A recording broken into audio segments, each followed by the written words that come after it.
Hello दोस्तों, Radhe Radhe. Yes coaching classes में आपका हार्दिक स्वागत है। आज हम लोग पढ़ेंगे सिद्ध कीजिए √7 एक अपरिमेय संख्या है। चलिए हम लोग इस वीडियो में सीखते हैं कि सिद्ध कीजिए कि √7 एक अपरिमेय संख्या है। इसको हम लोग को सिद्ध करके दिखाना है कि √7 अपरिमेय संख्या है तो किस तरह से है। ठीक है, ये क्लास 10 यूपी बोर्ड में हमेशा पूछता है, 3 नंबर में हमेशा पूछता है, हर हर साल। ठीक है, देखिए यहाँ पे √7 दिया है, पेपर में कहीं √5 दे दे, √3 दे दे। ठीक है, लेकिन बस यहाँ पे संख्या का अंतर होगा। क्या होगा? संख्या का अंतर होगा, लेकिन तरीका एक ही होगा। हम लोग को सिद्ध करना है √7। क्या सिद्ध करना है? √7। चलिए लिखते हैं, हल करेंगे। √7, सॉरी √7 है ना। हम लोग पहले मान लेंगे √7 एक परिमेय संख्या है। √7 एक परिमेय संख्या है, परिमेय संख्या है। सिद्ध करने के लिए हम लोग मान लेंगे √7 एक परिमेय संख्या है। अब देखिए, परिमेय संख्या क्या होता है? P/Q के रूप में दी गई संख्या परिमेय संख्या होता है। तो हम लोग √7 बराबर लिखेंगे, √7 बराबर P/Q। जहां, अब देखिए, सबको पता है जहां Q बराबर नॉट इक्वल टू 0, Q के बराबर 0 नहीं होना चाहिए। ये Q के बराबर 0 नहीं होना चाहिए, समझ रहे हैं ना। और एंड P और Q पूर्णांक है। क्या है? पूर्णांक है।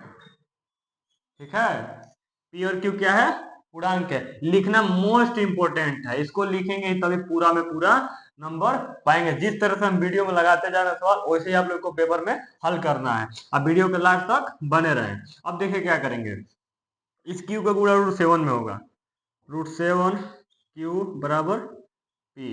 अब आगे करेंगे हम लोग दोनों पक्षों में, दोनों दोनों तरफ वर्ग करने पर, दोनों तरफ वर्ग करने पर, अब दोनों तरफ वर्ग हो जाएगा तो हो जाएगा √7 Q² बराबर P²। अब देखिए, इस स्क्वायर से रूट खत्म हो जाता, बच जाएगा 7Q² बराबर P²। ठीक, अब यहाँ तो समझ में आ गया क्या किया है। पहले हम लोग इसका Q का गुणा करा दिए इसमें, क्योंकि यहाँ पे बटे में इधर जाएगा तो गुणा में हो जाएगा। और यहाँ पे हम लोग दोनों तरफ वर्ग कर दिए। वर्ग माने होता है स्क्वायर, स्क्वायर किए हैं तो एक स्क्वायर से रूट खत्म हो जाएगा, 7 बच जाएगा, Q² और P²। ठीक है, यहाँ तक समझ में आ गया होगा। इसको मान लेंगे समीकरण 1। ठीक, समीकरण 1 मान लेंगे। यहाँ पे देखिए, अतः अतः 7 से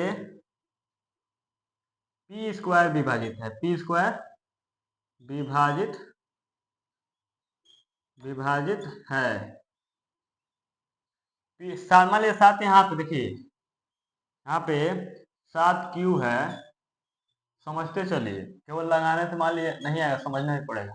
यहाँ पे 7 गुणा में है, सीधा यहाँ पे जाएगा तो भाग में हो जाएगा। 7 से P विभाजित है ना, दिख रहा है ना। 7 से P में भाग दे सकते हैं। अब जब 7 से P² में भाग दे सकते हैं, 7 में P में भाग दे सकते हैं ना। यहाँ पे लिख दिया P², तब लिखेंगे इसलिए 7 से P भी विभाजित है, P भी विभाजित है। ठीक है, अब देखिए, हम लोग माने इसको समीकरण 1, इसको क्या माने हैं? समीकरण 1। अब हम लोग क्या करेंगे? अब हम लोग करेंगे, अब हम लोग मान लेंगे, माना, दूसरा स्टेप है, माना P बराबर 7A। आप लोग 7A भी मान सकते हैं, 7B भी मान सकते हैं और 7C भी मान सकते हैं, जो आपको मन करे मान लीजिएगा। अब हम लोग P का मान समीकरण 1 में रखेंगे। आगे ऐसे ही हम सेम टू सेम करना है। P का मान समीकरण 1 में रखने पर, ठीक है। समीकरण हम लोग क्या है, यही वाला है ना, तो नोट कीजिए 7Q² बराबर P² की जगह क्या रखना है? 7M²। ठीक है, यहाँ तक समझ में आ गया। आप समीकरण 1 में बस पी के मान रखे हैं 7m, पी का मान 7m रखे हैं।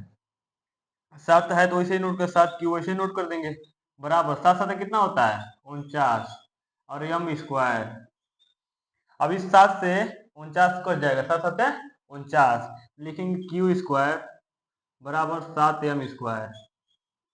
ठीक है, अब सोचिए कैसे कट गया है, अब लोग कन्फ्यूज मत होइए, बता दे रहे हैं। 7 क्यू है बराबर 49m स्क्वायर। 7 यहाँ पे गुणा में कर जाएगा तो भागे में होगा ना, 7 से काटेगा ना 7 बचेगा ना, 7 7 49। ये कोई दिक्कत, कोई दिक्कत नहीं होनी चाहिए। यहाँ तक आशा करते हैं आप लोग यहाँ तक एकदम मजे में समझ में आ गया होगा। ठीक है, अब देखिए यहाँ पे क्या हुआ, इस क्यू से, सॉरी इस 7 से क्यू विभाजित है, यहाँ पे गुणा मिलता रहेगा तो भाग में आएगा, आएगा ना, आएगा ही, क्योंकि गुणा वाला बराबर को उधर गुणा इधर आता है तो भाग में हो जाता है, भाग में होता है तो गुणा में हो जाता है, अब प्लस होता है तो माइनस हो जाता है, माइनस होता है तो प्लस हो जाता है। तो 7 से हम लिखेंगे, हम लोग का सिद्ध हो गया, बस लिखना है। चलिए यहाँ पे लिख देते हैं, अतः 7 से क्यू स्क्वायर विभाजित है, क्यू स्क्वायर विभाजित,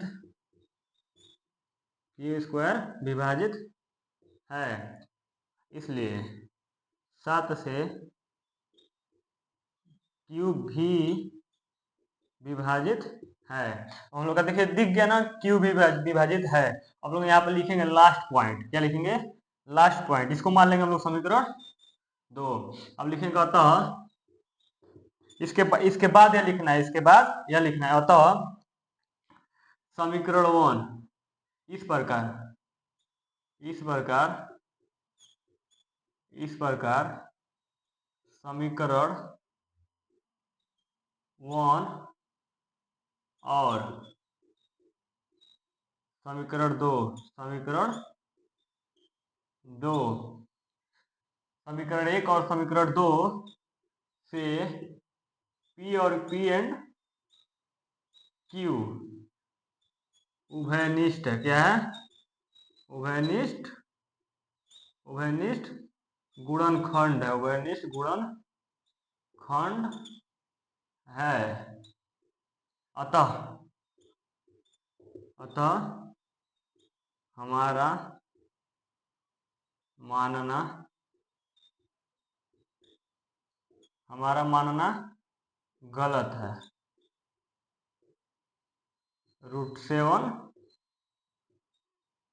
एक अपरिमेय संख्या है।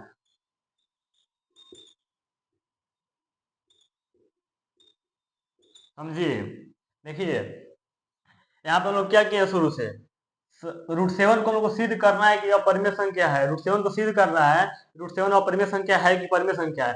सबको पता है कि √7 एक अपरिमेय संख्या है, लेकिन पेपर में आएगा पूछेगा √7 अपरिमेय संख्या है कि परिमेय संख्या, अपरिमेय संख्या है तो इसको सिद्ध कीजिए, क्यों अपरिमेय संख्या है। हम लोग क्या करेंगे, आप देखिए √7 को मान लेंगे, √7 को हम लोग मान लेंगे कि परिमेय संख्या है, और परिमेय संख्या क्या होता है, P/Q के रूप में दी हुई संख्या को परिमेय संख्या कहते हैं। ठीक है, और Q is equal to Q not is equal to 0, Q के बराबर 0 नहीं होनी चाहिए, जो नीचे हर होता है, हर के हर वाले जगह पे 0 नहीं होनी चाहिए। हम लोग लिखेंगे Q का गुणा 7 में हो जाएगा तो 7 रूट में 7 और Q हो जाएगा, उसके बाद करेंगे दोनों पक्षों में वर्ग कर देंगे, दोनों पक्षों में वर्ग हम लोग किए हैं, वर्ग होगा तो वो एक वर्ग से रूट खत्म हो जाएगा, Q स्क्वायर हो जाएगा।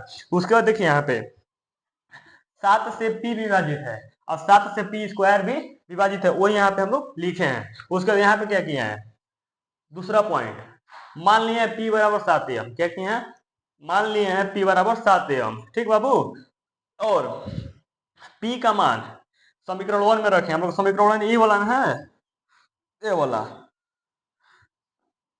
P का मान समीकरण 1 में रख दिया है, और समीकरण में 7Q स्क्वायर और P का मान 7m स्क्वायर है। हम लोग P का मान रखे हैं तो 7Q स्क्वायर बराबर 7 7 49 एवं 7 से 49 कटेगा तो आएगा 7। ठीक है, तो यहाँ पे देखिए इस 7 से Q स्क्वायर भी विभाजित है और इसी 7 से Q विभाजित है, लिखे हैं 7 से Q विभाजित है, अतः 7 से Q भी विभाजित है, हम लोग का सिर्फ हो गया। तो लिखिए यहाँ पे देखिए, अतः इस प्रकार, अतः इस प्रकार समीकरण 1 और समीकरण 2 से P और Q उभयनिष्ठ गुणनखंड है, पी और क्यू उभयनिष्ठ गुणनखंड 7 है, उभयनिष्ठ गुणनखंड 7 है, उभयनिष्ठ गुणनखंड 7 है। अतः हमारा मानना गलत है, √7 एक अपरिमेय संख्या है। सिद्ध हो गया। आशा करते हैं वीडियो समझ में आया होगा। समझ में आया हो तो लाइक करें, कमेंट करें, शेयर करें और चैनल से न्यू है तो चैनल को सब्सक्राइब करके चैनल पे जुड़ जाएं। धन्यवाद।